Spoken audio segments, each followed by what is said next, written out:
George. Yeah, Dick? You promised to fix the leak in our bathroom after you finished painting the trim, the new bird feeder. That was 2 buckets ago. Yeah, well, there's a new problem, Dick. Squirrels. They've taken over the bird's feeder. I wouldn't care if the birds and the squirrels used the feeder, but I'll let you in on a secret of nature, Dick. Squirrels don't like to share. The dripping is keeping me up, George, so I'm afraid the birds are going to have to wait a little while. No, they can't, Dick. They're used to me feeding them. If the food isn't there, they'll die. Well, I've heard if a person can't ever fall asleep, they can die. Yeah, well, there's only one of you. There's at least 90 birds.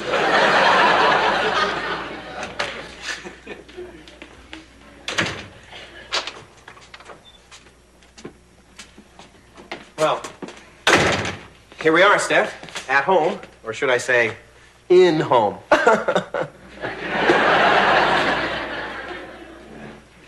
Michael, thank you for the lovely time. Now, is the date officially over? Yes. What did you think? Well, I think this makes 4 dates in a row that haven't been fun. I know, Steph. I don't know what's wrong. We paraded around town. We played What Would You Buy with $3 million if you had to spend it all on yourself. Had all the ingredients of a great date. But I didn't even go, ooh, once. Michael, I'm worried we're getting stale. But there's one way to find out for sure. A cosmopolitan test. There's one in this month. Has your relationship broken the Bohr barrier? Do you often do the same thing date after date? Yes. Well, Steph, that's not really a fair question. There's only so much to do in this town. Michael, this is Cosmo, so it's completely scientific. Can you always tell what the other is going to say? Yes. If you were on a date and it were going badly, would you, A, suggest that you forget this activity and the two of you go skinny dipping instead? B, during the date, pretend that everything is okay, but try to discuss it later to no avail. B, it is. 1.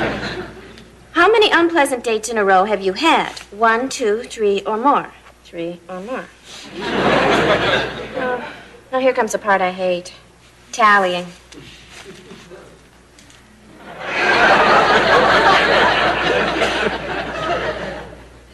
A 10, Steph. A nice round number. If you scored a 10 or below, your relationship has broken the Bohr barrier and is rapidly approaching the comatose zone. That sounds negative. We suggest you find a stable, interesting relationship and observe it for clues. Good luck, you'll need it. Oh, hi, Michael, Stephanie. Joanna, this is the funniest thing I have ever written. Prepare to hold your sides. Hey, there goes one half of a stable relationship. What say we observe Dick and Joanna for clues? Well, I guess it's either that or take the test again and cheat.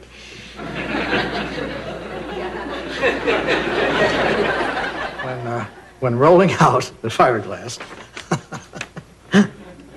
is very important. You wear gloves, or you might add insulation to injury.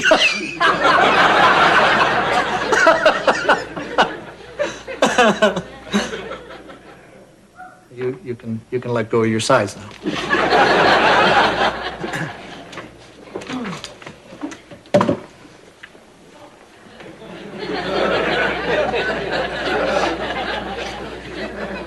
Do you want to open this can of worms, or should I? Oh, Steph and I have suffered a few bad dates, and the Cosmo test we took recommended that we observe a stable couple. You two are it. Well, that's flattering, I guess. Where are you going? To get some coffee.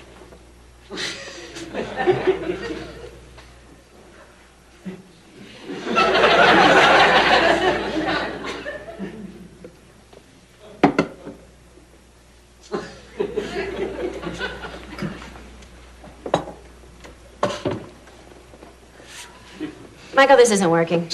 Why, Cuppers? Because even on our worst dates, more fun than this happens. Well, that isn't a fair comparison. This is everyday life, not a date. Okay, we'll observe you on a date. No, you won't. That's why we got married, so we wouldn't have to date anymore. I think a date would be fun. I think a date would be ridiculous. That's just what I should expect from a man who likes ruts. What are you talking about, ruts? Just last year, I was spontaneous. You two might want to take the Cosmo test. Are you fighting your way to an early divorce? Not early enough. All right, we'll go on a stupid date. Great, make that a double. You two pick the place, and Steph and I will be there with peepers peeled. Joanna, cut it out. Dick, if you don't want us to keep score, fine. But if you want me to keep score, you can't keep yelling at me every time I ask how you did on a hole. I got a 6, okay? And how did you do? I got a 1. See, that's why we never date. Why? Because every time you do something better than I do, you gloat. I'm not gloating. You're comparing our scores. I'm tabulating, Dick. There is a difference between tabulating and gloating. And what you're doing is gloating. Are they still fighting? Does this place have indoor-outdoor carpeting? I'm beginning to think this wasn't such a good idea. Why, Steph? Well, we're playing a game where the aim is to be below par. It's all wrong for me. Oh, good, a water hole. You're trying to mess with my concentration, aren't you, Joanna? And there's too much yelling. Yeah, but Steph, maybe that's how they keep their relationship fresh, by argument. Should we try it? That's the assignment. Michael, move out of the way. It's my turn. No, it's not. It's my turn. It's mine. Mine. Mine. Mine. I'm bored. Well, let's catch up with Dick and Joanna. Maybe we're missing something. Oh, what do you want to say we got on this hole? A 2. I'm tired of 2s. Let's give ourselves 1s. Done. Now, you realize if we join Dick and Joanna, we may actually have to play a hole. Ew.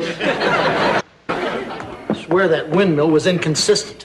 Dick, we are supposed to be showing Stephanie and Michael that a long-term relationship can be fun, and all we're doing is fighting. That's because somebody has done nothing but Don't say it. gloat. Well, what do you want me to do? Let you win? Yes. Dream on.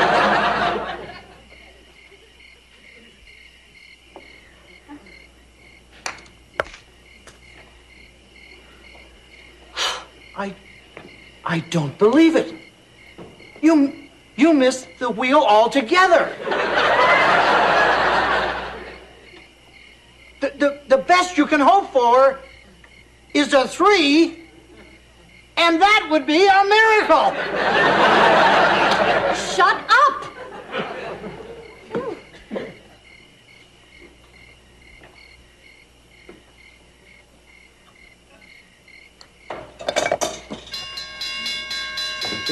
It went in the goal seat. That means it's a hole-in-one. That means you get a free pass. I mean, that's as good as money. I mean, it's like saying you're a professional. Is this a fun game or what? What's going on? I think it's stuck. Well, I'm gonna find that guy. Stephanie and Michael. My, isn't life funny? Well, I best go talk to the manager. Excuse me, sweetie. Hey, buddy!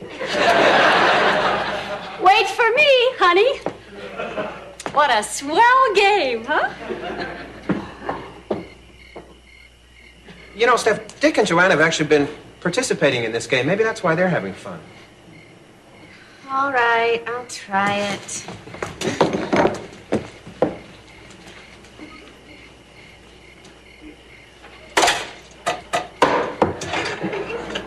Whose ball was that? Who cares?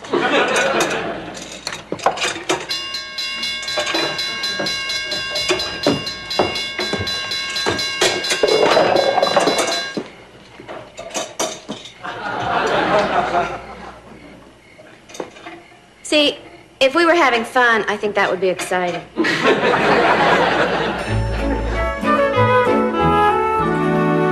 I'm afraid there's bad news on the bird front, Dick. I designed a feeder with a hole that's big enough for the birds, but too small for the squirrels. That sounds good, George. What's the problem? Well, a cardinal got in. She ate so much she couldn't get back out. So then she ate some more. By the time I got to her, she was a balloon. So I'm kind of back to square one. That's all right, George, because the last time I checked the faucet, it had stopped dripping. Oh, good. Yeah, now it's a steady stream. All right, Dick, you decide. A leaky faucet or a chubby bird in distress? Chubby bird. Dick, I've never felt closer to you than right now.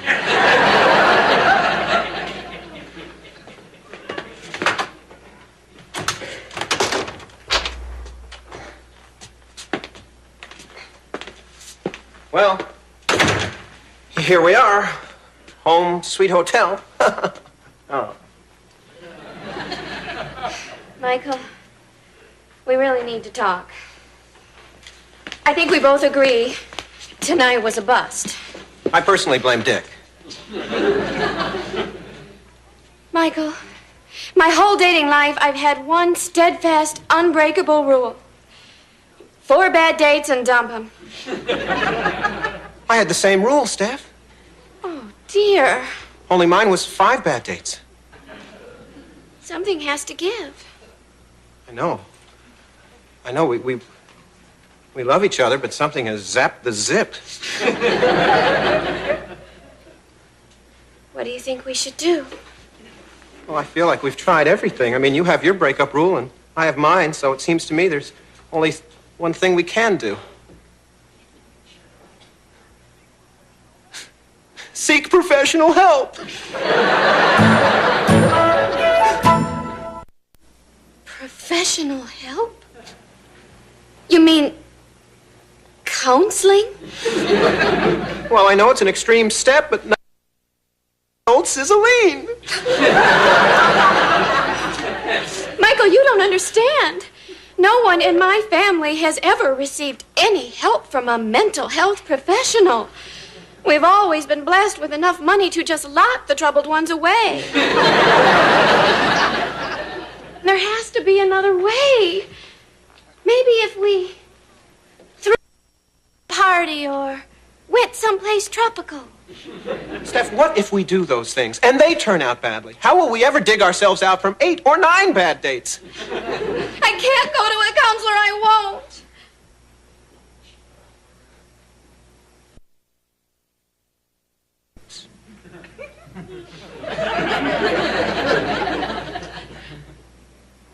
And we'd have to go to another town.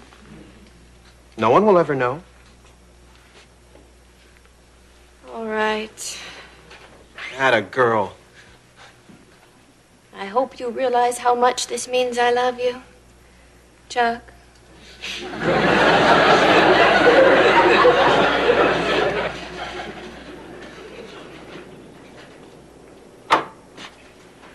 Hi, I'm Mary Kaiser, and you must be Chuck, and you must be Dawn. Righto. Nice to meet you now.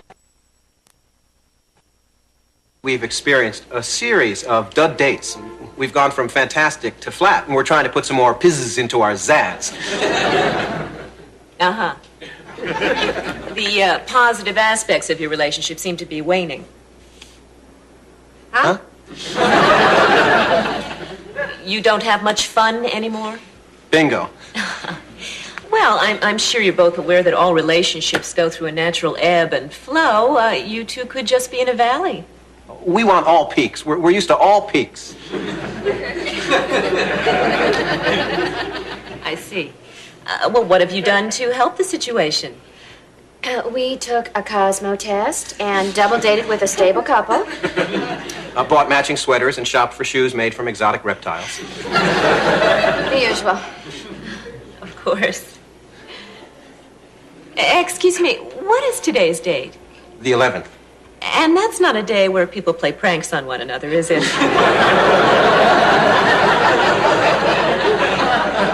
Don't think so.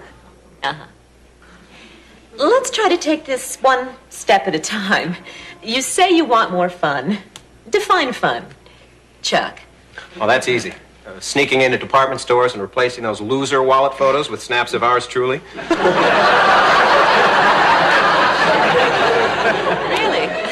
Generally, a fun date is filled with grins and giggles and a general sense of being superior to others. Feeling smug and giggling. And no yelling. Let's discuss likes and dislikes. Dawn, what do you like about Chuck? His hair.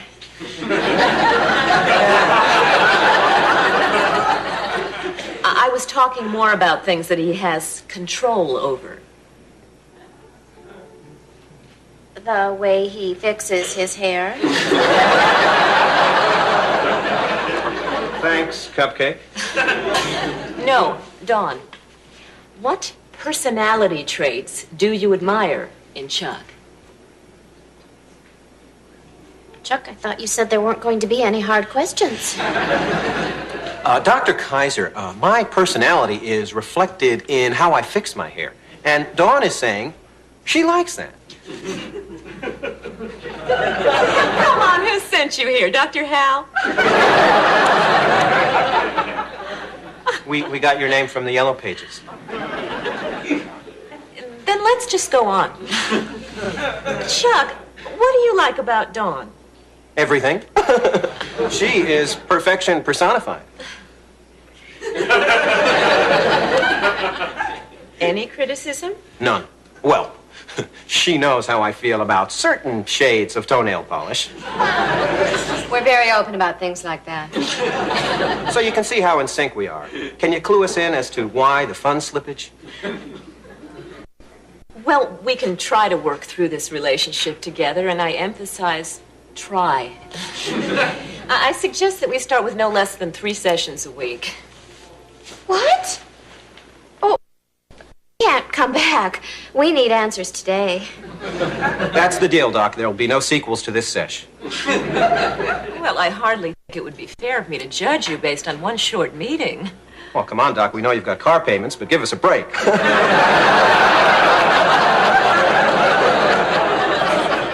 But sometimes one short meeting is all you need. I think it's fairly obvious that you two share the same shallow values. Right. Again, I just met you, but I suspect that you prevent each other from growing. Thank you.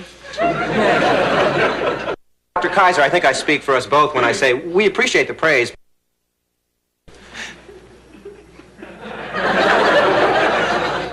I recommend...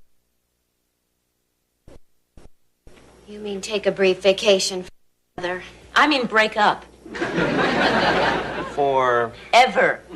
Run away from each other, never see each other again. Michael, I don't think this is going to help us have more fun. You two have the most surface relationship I have ever seen. Now, if you will excuse me, I have thinking patients to see. And you swear Dr. Hal's not behind this? Dick, you'll be glad to know that everything is A-OK. You mean you finally designed a squirrel? No, I put up 2. One filled with stuff the birds like and one filled with nuts for the squirrels. And I'm going to right now get a pipe wrench to fix that leak. Joanna, she can put away the scuba gear. Hey, you raccoons, get away from there! Looks like our skyline's going to be dotted with feeders, Dick. Honey, you want to put the bed on pontoons?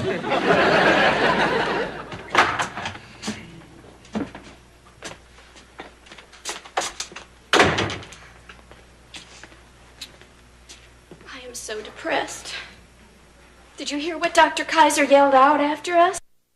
Don't even try to remain friends.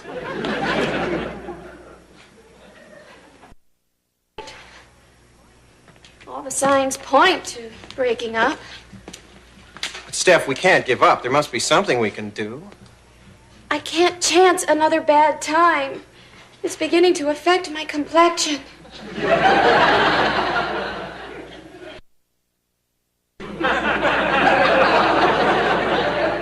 But I still feel that there's something we haven't tried. Michael, stop torturing yourself. Maybe we aren't right for each other. Maybe we should just break up. What else can we do?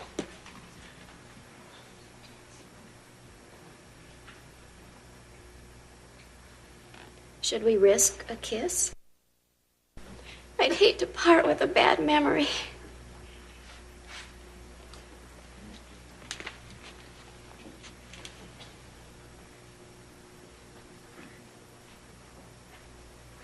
It wasn't bad.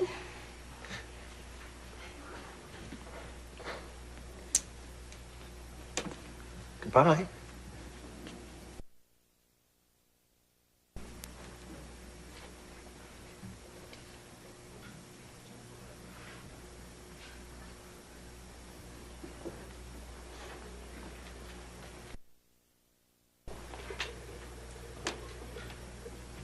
What if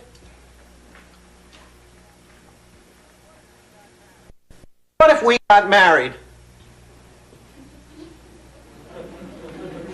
A wedding might be fun.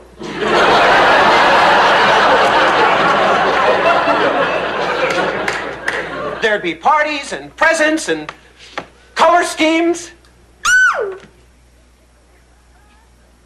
It's back!